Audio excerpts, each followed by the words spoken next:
Our first session this afternoon is going to be with two colleagues from Capgemini Engineering in Toulouse. And I believe it is Daniel who is going to be sharing the presentation. So I will just make sure that he has the chance to share his screen. If I could find him in the list, there he goes. There we go, Danielle. So you can now start preparing your slides. There we go, your webcam is working as well. So Danielle, to introduce him, he's working in the flight test department of Capgemini Engineering at the moment here in Toulouse, funnily enough. I guess you must be in an office just down the road from me. And his main area of expertise is in air traffic services. He's got a bachelor's in aerospace engineering, and he's currently working on his master's in aerospace at the University of Madrid. Daniel's going to be accompanied today by one of his colleagues, Aristidis Antonakis. I hope I've pronounced that okay. He is a flight test engineer also at Capgemini, who's got a little bit more experience than Daniel, but an equally impressive number of qualifications, including a PhD in aerospace engineering and a master's in flight dynamics from Cranfield. I think, therefore, Danielle and Aristidis are very well positioned to talk to us today about how we can use time series methods for improved flight test data analysis, and I give them the floor for their presentation. So before starting, I would like first of all to thank you for having us. This is our first time in this very interesting conference. Our paper is about the application of modern techniques, time series analysis method, more of like a machine learning technique to the analysis of flight test data. So before starting, I would like first of all to apologize for a little bit mathematical content of this presentation. Of course, it's going to be restricted to only one slide, but still I just have to warn you about that. Other than that, it's, I think, a very practical presentation, very applied with respect to the normal tasks and role of the flight test engineer. So after this short introduction from my side, I will just let my colleague Daniel take over and make the presentation for you. Thank you for joining. Okay, so I guess this audience is of course very familiar with the importance of flight testing. If they are seeing the entire screen, I think so, isn't it? Okay. Yes, I confirm. We can see the full screen. That's perfect. Okay, great. So as I was saying, yes, I assume this audience is very familiar with the importance of flight testing in ensuring that the aircraft performance and safety requirements are met prior to an aircraft's entry to service. As a top-level validation process, it provides the different layers of the development V process with feedback, helping to address design defects observed at aircraft, system, or component level. In this context, critical factors leading to a reduction in risk and cost of the aircraft development process are the flight test departments. These critical factors are autonomy, allowing to have a critical view of the aircraft and its system and avoid tunnel vision effects. Capability for precise and in-depth analysis, being able to understand aircraft and system behavior and identify defects. And finally, precise defect allocation, providing feedback to the right people on the right time. Under this scope, we identified a series of reasons that these capabilities are limited. Due to the increasing systems complexity, the assessment of results increasingly relies on inputs from the design development functions. This leads to a reduced autonomy of the test and validation process. In the same context, a lack of analytical means to address this complexity does not always allow for safe conclusion and defect isolation.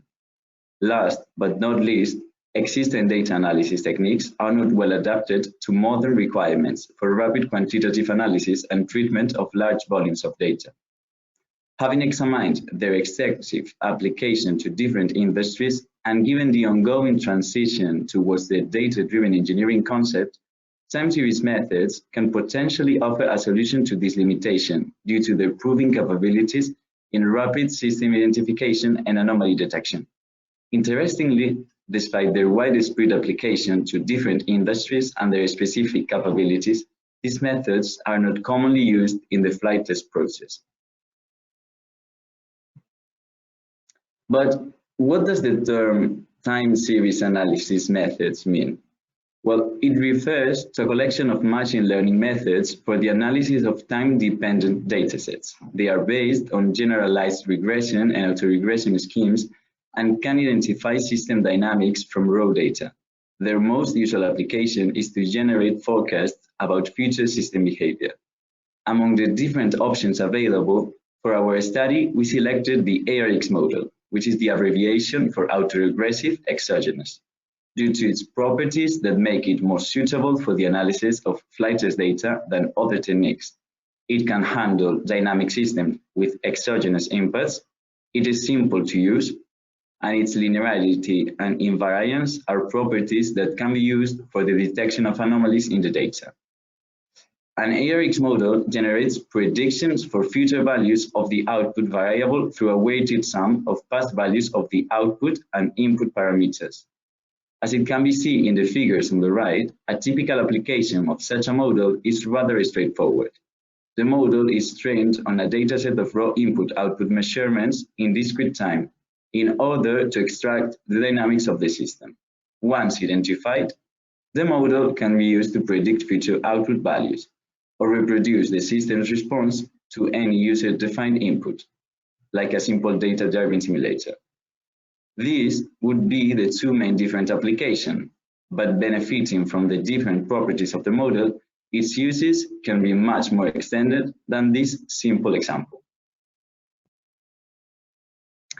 Although the presented ARX technique might seem difficult to implement and a bit theoretical, as a concept, our presentation's objective is to prove that not only it is very simple to implement, but it can also bring significant added value to standard or everyday flight test analysis tasks.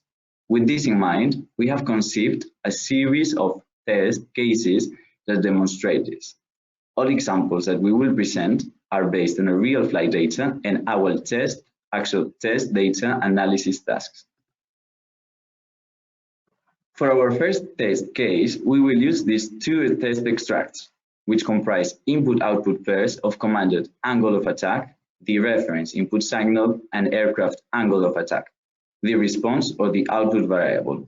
The test 1 was conducted in forward CG conditions, whereas the test 2 was in aft condition. The objective of this analysis is to assess the characteristics of the aircraft response to the AOA command and evaluate whether this is affected by the CG position. A visual inspection of the results suggests that it might be difficult to extract conclusions given that the input signal in both cases are rather wavy and irregular. Using an ARX model applied directly to the test data, we were able to identify system dynamics and reconstruct the aircraft response in the time and frequency domain. This prediction was generated using an ARX model with 20 lags, which means that for each prediction step, the model takes into account the 20 past values of both angle of attack and commanded angle of attack, which are output and input of the model. Both results suggest that the aircraft response is well dampened in all cases. The forward CG case has a slightly faster response characteristic than the after CG one, despite the compensation by the control loss in this case. This is a conclusion that is consistent with the standard flight mechanics theory. For our second study case, the same data as before is used. In this case, the objective is to search for anomalies in the aircraft response. Same approach as for case 1 was used for system identification. ARX models were trained on the test data and then run in simulation mode against the test results using the same input sequence. Once run against the data, the ARX predictions indicate two regions where the residuals between the actual output and the predicted output are important. These correspond to the blue-colored areas of the two figures on the right. This result suggests that there are either external disturbances that affect aircraft behavior or that the aircraft response is affected locally by a nonlinearity, since, as we said before, the ARX is a linear model. A further analysis suggests that the disturbances coincide with the spoiler extension retraction events. Due to their aerodynamic characteristics, these control surfaces are known to disturb the aircraft's longitudinal dynamics. Visibly, the extension retraction of the spoiler is well synchronized with the observed residuals. This could support the hypothesis that the extension of the air brakes has an effect on the angle of attack. For that, an additional analysis would help to verify it. For this last task, we will again use the same datasets as for the previous cases. The goal this time is to evaluate the hypothesis that there exists an effect of a spoiler deflection in the angle of attack, and once assessed, isolate its contribution to the aircraft AOA response. The analysis strategy for this case is to introduce the spoiler deflection as an additional input to the ARX model and test whether with this new information, the model is able to explain the residuals between the measured and predicted output of the previous test case.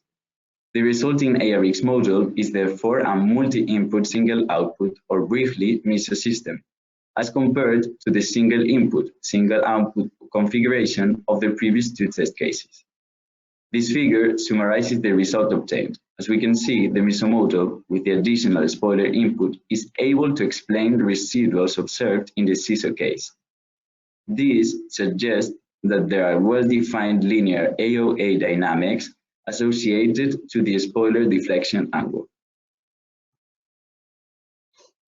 Having accurately identified the aircraft dynamics with respect to the angle of attack command and spoiler deflection inputs, it is possible to isolate each contribution and measure its individual effect on the AOA response. This figure shows the AOA to spoiler response in a time domain example. The equilibrium angle of attack increases as the spoilers are extended and decreases as they are retracted. Aircraft response shows similar dynamics as those observed in the first test case. Finally, based on the text applications that were presented in the context of this work, some main conclusions can be extracted. First, the tested models were accurate in aircraft system identification tasks without need for pre-processing of the training data. This combination of accuracy and ease of use is very practical from a flight test standpoint. They can be used on an everyday basis and adapted to most flight test analysis tasks. Secondly, the models can equally be used for root cause analysis and for defect detection, isolating individual factors through residual analysis. Finally, the quantitative element introduced by their application allows for a better understanding of system aircraft dynamics. Assuming a more global application of these techniques, additional important benefits can result. In particular, an improvement of the quality of the flight test analysis process, leading to more autonomy, a scrutinized test and validation process, and to better, more targeted feedback for the design teams. Besides, ARX-like models could also help to automate defect detection tasks if run against recorded data, using residual as an alert signal for anomalies in the recorded data. Well, with these concluding remarks, the end of our presentation has been reached. We would like to thank our audience for their attention, and we will be at your disposal for any question you may have. We will be glad to answer. Excellent. That was a very, very clear presentation. Thank you for taking the time to talk us through those slides. We had one question which came in from Wing Commander Senthil Kumar in India, who presented to us yesterday. I think, Daniel, you were on the conference yesterday and you heard some of the comments he made about his machine learning techniques.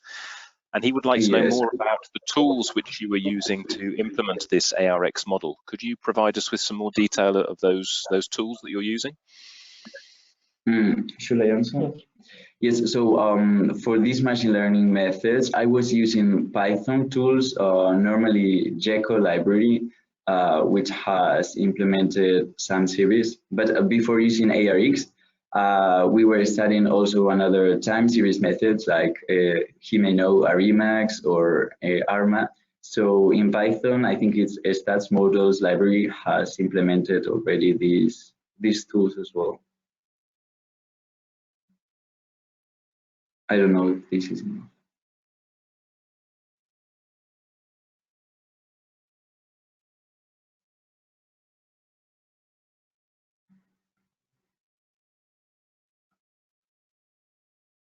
Can you hear? Yes. Okay, perfect. Okay, so we've, yes, sorry, I had a problem with my microphone. So there's a couple more questions coming in on the chat. My colleague Jean-François Grandjean is writing in real time, so we'll just give his comments a couple of moments to come through.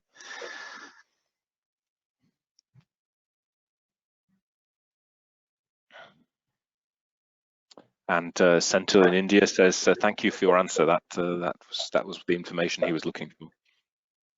You're welcome. Okay, so maybe you can also see the chat in real time using the GoToMeet tool. But for the first question from Jeff is that this method is something which we should use in addition to what we would call identification tests, as in real flight tests. Yes, so I could answer this question.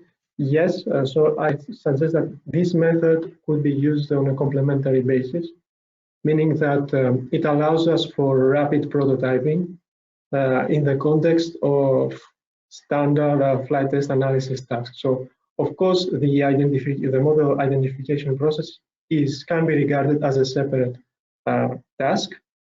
We need flight tests that are specific to the identification process in order to calibrate our models and have reliable simulation for our simulation-based tests.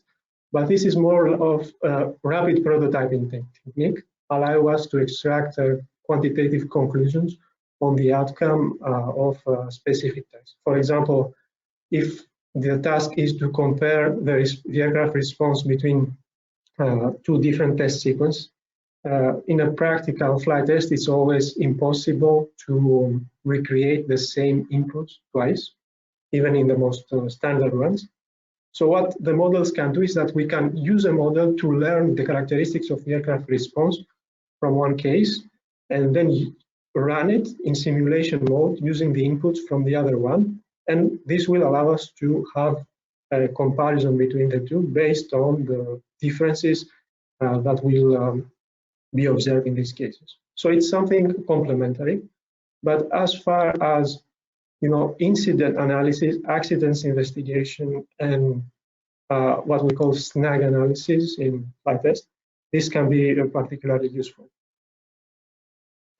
And I extend his question slightly to say, are you at the point where you have sufficient confidence in your model that it could one day be the only tool which is used, or do you think there will always have to be real full-size flight testing? I think it can replace a very large amount of the tests that we do in order to explain different things or in order to investigate abnormal behavior occurrences. It can be used to replace a very large amount of that. I'm not sure that that's the answer I wanted to hear, because Jean-François was a pilot and I'm a flight test engineer. We want to go flying all the time. So, but anyway, I'm sure our program managers will be very happy to hear your answer. The second question from Jean-François was to know if you now systematically apply this type of approach to build up your knowledge and experience on it, or is it still on a case-by-case basis? Yes, we've been working on these type of methods for the last year, 1-2 years. We're gradually building on experience. So all the examples that we show you are real ones based on real flight test data. And we have actually used this technique in order to extract conclusion on test outcome. This comes from, Airbus flight test.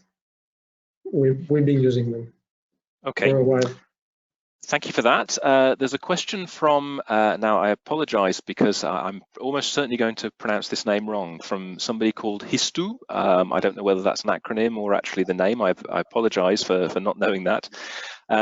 They talk about the fact that you use this technique with 2 inputs and 1 output. Can you extend the technique to multiple inputs and multiple outputs? Is there any limit to your method? No. There's no limitation as far as the number of inputs and outputs is concerned. Of course, an increased number of inputs suggests an increased number of data that should be required for model training. However, no, there is no particular limitation, I would say. The only constraint for this modeling technique, I would say, in this initial simple form is its linearity. So it creates linear representations of the aircraft dynamics, which, of course, in our case, we'll be using that to our advantage because it allows us to detect nonlinearities in the aircraft response. So if the model is linear, but the aircraft dynamics are nonlinear, then we will be able to spot it through a residual analysis. But as far as the number of outputs and inputs is concerned, no, there is no specific limitation. Okay, so the potential to be a very, very powerful tool. Okay, so in the chat, Histu has revealed himself. It's actually Yves Saint-Exupéry, one of our former Airbus colleagues and still a member of the Society of Flight Test Engineers. So I apologize, Yves, for misinterpreting your name there. That was the end of the questions. I don't know if anybody else has anything else to add in. There's no more coming in. So I think we can conclude, and thank you very much for your presentation this afternoon, for taking the time to prepare it and share it with us. It's been recorded so that those who were not available to join us today can take benefit from your presentation, including this Q&A session, so they'll get the full answer. So once again, thank you very much. Thank you too. Thank you.